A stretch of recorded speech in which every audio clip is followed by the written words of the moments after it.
پیغمبر حرام چیزوں کو حلال کر دیں اور بہت سی حلال چیزوں کو حرام کر دیں، حالانکہ قرآن دوسری جگہ خود کہہ رہا ہے کہ حلال و حرام کرنا صرف اللہ کا کام ہے، اللہ کے سوا یہ اختیار کسی کے پاس نہیں ہے۔ تو جب اللہ بار بار کہہ رہا ہے کہ حلال و حرام کرنا میرے اختیار میں ہے، تو جب اللہ کسی پیغمبر کی طرف نسبت کرے گا کہ یہ حلال کو حرام اور حرام کو حلال کرنے کے لیے آئے ہیں، تو مراد کیا ہوگی کہ حلال کو حرام کرنے کے لیے نہیں بلکہ بیان کرنے کے لیے آئے ہیں۔ تو ہم اس کلام میں خود بخود تعویل کریں گے، اس کا ظاہری معنی مراد نہیں لیں گے۔ اور میں آسان مثال دیتا ہوں نا، لوگ کہتے ہیں نا کہ جیسے شادی بیاہ میں کہتے ہیں کہ بھائی میں 3 پلیٹیں کھا گیا بریانی کی۔ اب کوئی اس سے کہہ رہا ہے یار تو پلیٹیں کھا گیا، تجھے تو ہم نے بریانی کھانے کے لیے بھیجا تھا، تو جواب میں کیا کہے گا؟ بھائی پلیٹوں سے میری مراد بریانی ہی ہے۔ اب آپ کہیں اچھا اب اپنے مطلب چینج کر رہے ہو، پہلے جھوٹ بولا تم نے، تو وہ کیا کہے گا؟ بھائی میں نے تو سامنے اس لیے خطاب کیا تھا کہ تم عقل مند ہو، تمہیں پتہ ہے پلیٹ دنیا میں کوئی بھی نہیں کھا سکتا، تو میں نے تو مجازاً نسبت کر دی تھی۔ تو یہ فتنہ پرستوں کا کام ہوتا ہے کہ کسی کے کلام میں کہیں بھی ان کو موقع ملتا ہے نا تماشا مچانے کا اور فتنہ پھیلانے کا، تو وہ پھیلاتے ہیں۔ تو مشرکین مکہ نے نبی صلی اللہ علیہ وسلم کے کلام کے ساتھ یہی کیا۔ نبی نے فرمایا کہ اللہ کے سوا جتنے لوگوں کی بھی عبادت ہو رہی ہے نا، جن کی بھی عبادت ہو رہی ہے، ان میں خیر نہیں ہے، یعنی وہ تمہارے کچھ بھی نہیں بنا سکتے، وہ خود خیر سے خالی ہیں۔ تو مراد اس سے یہی تھی کہ اس میں پیغمبر داخل نہیں ہے، اہل اللہ اولیاء اللہ داخل نہیں ہے اس میں، وہ تو لوگوں کو شرک سے منع کرتے رہے ہیں، وہ تو لوگوں کو اپنی عبادت سے روکتے رہے ہیں، لوگوں نے زبردستی ان کی عبادت ان کی مرضی کے بغیر شروع کر دی۔ تو یہ تو اتنی بدی ہی بات ہے کہ جو اپنی عبادت سے روک رہا ہو پھر زبردستی لوگ اس کی قبروں کو سجدہ کریں، تو وہ بیچارہ گناہگار کیسے ہوگا؟ اور ہم کیسے کہہ سکتے ہیں کہ اس میں خیر نہیں ہے بلکہ یہ شر کا مجموعہ ہے؟ یہ کیسے کہہ سکتے ہیں؟ تو یہاں بھی اللہ نے یہی بات بیان کی کہ مشرکین جو شور مچانے لگے نا کہ لو بھائی واہ، کہ آپ نے تو خود کہہ دیا کہ اللہ کے سوا جو بھی جس کی بھی عبادت ہوتی ہے اس میں خیر نہیں، تو عیسیٰ ابن مریم میں تو پھر اس کا مطلب ان میں بھی خیر نہیں ہے، اور اگر آپ کہتے ہیں ان میں خیر ہے تو پھر اس کا مطلب ہمارے معبودوں میں بھی خیر ہے۔ قرآن کی آیتیں نازل ہوئیں، وَلَمَّا ضُرِبَ ابْنُ مَرْيَمَ مَثَلًا، جب ابن مریم کی مثال بطور ابن مریم کو بیان کیا گیا بطور مثال کے، یعنی نبی نے جب بتایا کہ ابن مریم میں خیر ہے، تو اذا قومک منہ یصدون، آپ کی قوم چیخنے چلانے لگی، شور مچانے لگی عیسیٰ ابن مریم کی مثال سن کے، اور کہنے لگی وقالوا اآلہتنا خیر ام ہوا، کیا ہمارے معبود بہتر ہیں یا عیسیٰ ابن مریم بہتر تھے؟ تو اگر نبی جواب میں کہتے کہ عیسیٰ ابن مریم بہتر ہیں جیسے کہ نبی نے کہا، تو پھر وہ کہتے ہیں اگر وہ بہتر ہیں حالانکہ ان کی عبادت ہو رہی ہے تو پھر ہمارے معبود بھی بہتر ہیں، تو ان کی بھی عبادت ہو رہی ہے۔ تو اگر عیسیٰ ابن مریم کو معبود بنانے سے عیسیٰ ابن مریم میں خیر کی نفی نہیں ہوتی تو ہمارے معبودوں میں بھی نفی نہیں ہونی چاہیے۔ یہ مطلب ہے اس آیت کا۔ اللہ نے فرمایا کہ ما ضربوہ لک الا جدلا، پہلی بات تو یہ کہ ما ضربوہ لک، انہوں نے عیسیٰ کی مثال آپ کے سامنے بیان نہیں کی الا جدلا، سوائے جھگڑا کرنے کے لیے۔ کیا مطلب؟ ان کو بھی پتہ ہے کہ ہمارا یہ اعتراض درست نہیں ہے، نبی کے کلام کا مطلب ان کو بھی پتہ ہے کہ یہ پیغمبروں کے علاوہ لوگ مراد ہیں، اس سے پیغمبروں کے علاوہ معبود، یہ جو پتھروں کے بنے ہوئے معبود ہیں نا، یہ مراد ہیں اس سے، یہ سورج جس کی عبادت کی جاتی ہے، پیغمبر اس میں داخل نہیں ہے۔ ان کو بھی پتہ ہے کہ نبی کا مطلب کیا ہے، تو یہ کوئی واقعی اشکال نہیں ہو رہا ان کو، ان کا مقصد تھا پروپیگنڈا کرنے کا، ایک موقع چاہیے تھا، تو وہ موقع اب یہ چاہ رہے ہیں کہ ہاتھ سے جانے نہ پائے۔ اس لیے اللہ فرماتے ہیں ما ضربوہ لک، انہوں نے عیسیٰ ابن مریم کی جو مثال دی ہے آپ کے لیے، نہیں یہ مثال دی الا جدلا، مگر سوائے جھگڑا کرنے کے لیے، بل ہم قوم خصمون، اور یہ صرف اسی دفعہ جھگڑا نہیں کیا، یہ ہیں ہی جھگڑالو لوگ، یہ ایسا کرتے رہیں گے، تو ان سے آپ خیر کی امید نہ رکھیں اور آپ پریشان نہ ہوں، یہ ہیں ہی جھگڑالو لوگ۔ پھر آگے اللہ نے اس کا علمی جواب دیا، دلیل والا جواب دیا، ان ہوا الا عبد انعمنا علیہ، نہیں تھے عیسیٰ مگر ایک بندے جن پر ہم نے انعام کیا۔ تو انعام یافتہ لوگ تو خود بخود اس مثال سے خارج ہیں، ان کو الگ سے خارج کرنے کی ضرورت نہیں ہے۔ وَجَعَلْنَاهُ مَثَلًا لِبَنِي اسرائیل، اور ان کا مقام تو اتنا بڑا تھا کہ ہم نے بنی اسرائیل کے لیے ان کو مثال بنایا تھا۔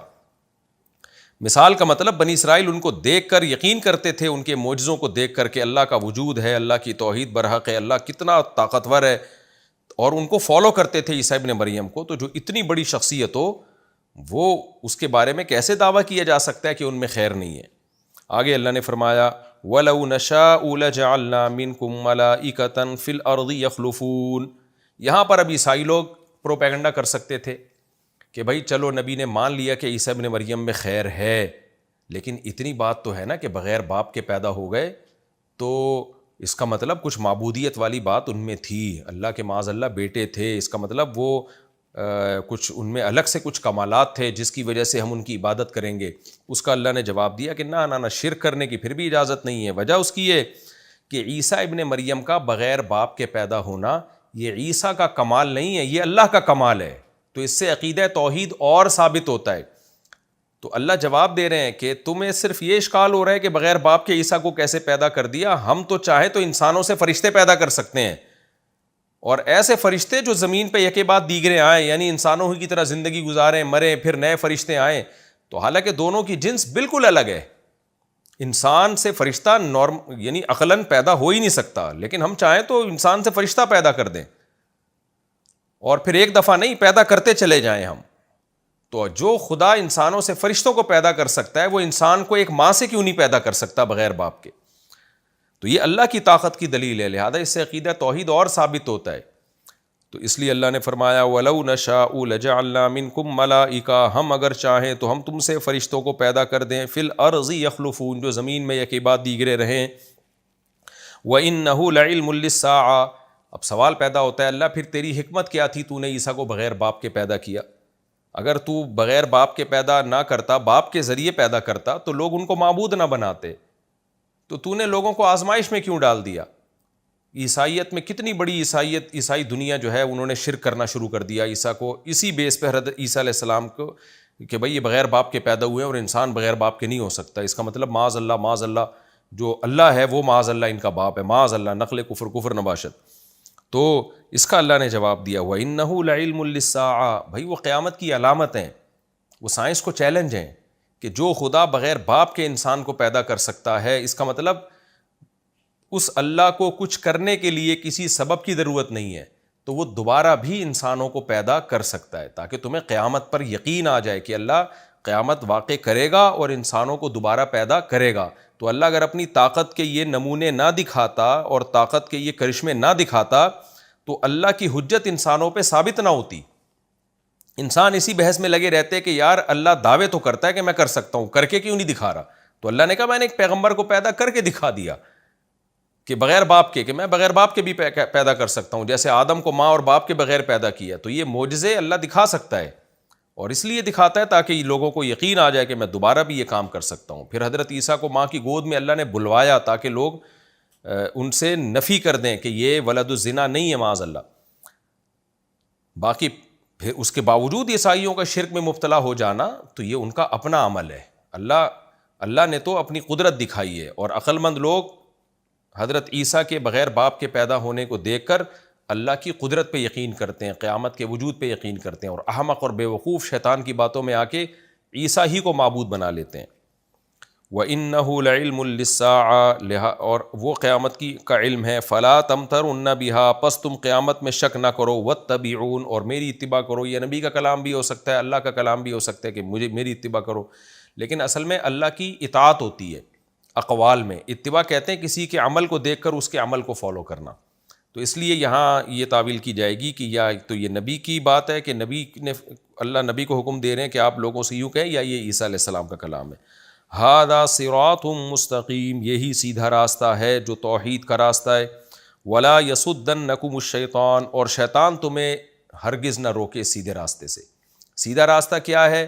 یہ مانو کہ عیسیٰ پیغمبر تھے، ان میں خیریت ہے، وہ افضل، وہ ان میں شر نہیں ہے معاذ اللہ۔ معبود ان کو بنایا گیا، گڑھا گیا، اپنی طرف سے لوگوں نے عبادت کی، تو یہ لوگوں کا قصور ہے۔ حضرت عیسیٰ علیہ السلام کی ذات شر سے خالی ہے، تو یہ سیدھا راستہ ہے۔ تیسری بات یہ کہ ان کا بغیر باپ کے پیدا ہونا یہ عیسیٰ کی قدرت کی دلیل نہیں ہے بلکہ اللہ کی قدرت کی دلیل ہے، لہذا پکارا صرف اللہ کو جائے گا، اللہ کے سوا کسی کو پکارا نہیں جائے گا۔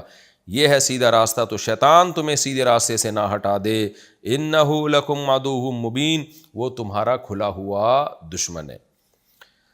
تو اللہ فرماتے ہیں وَلَمَّا جَاءَ عِيسَىٰ بِالْبَيِّنَاتِ، جب عیسیٰ علیہ السلام واضح دلائل کے ساتھ آئے تو عیسیٰ علیہ السلام نے بھی وہی تعلیمات دیں جو اللہ کا حکم تھا۔ وہ تعلیمات کیا تھیں؟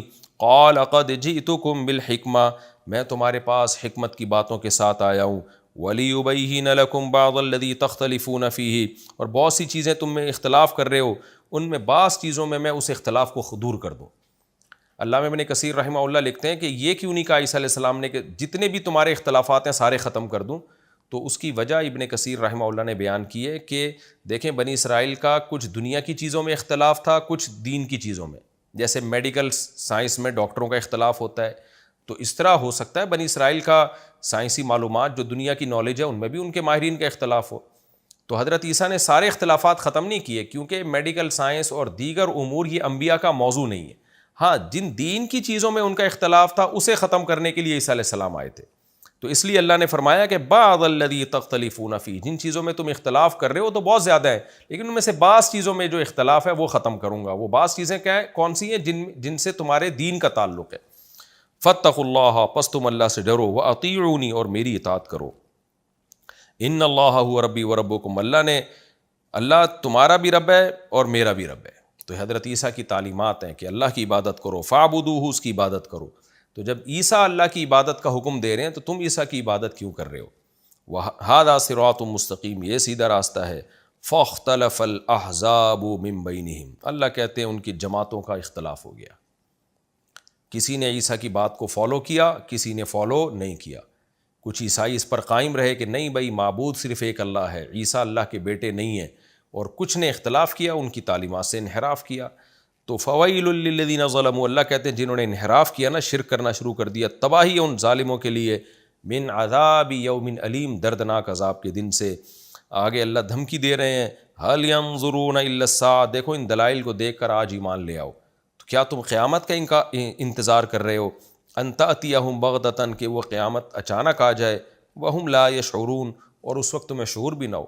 اس دن کا انتظار کر رہے ہو تو بے وقوف ہو، وہ دن تو ایسا ہولناک ہوگا کہ الاخلاء یومئذ بعضهم لبعض عدو، کہ دوست بھی ایک دوسرے کے کام نہیں آئیں گے، جو جگری دوست ہیں وہ بھی دشمن بنے ہوئے ہوں گے، الا المتقین، سوائے پرہیزگاروں کے۔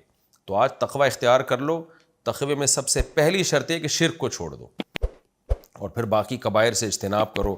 قیامت کا انتظار مت کرو، کیونکہ قیامت جب اپنی آنکھوں سے دیکھو گے تو ایمان کا موقع ختم ہو جائے گا۔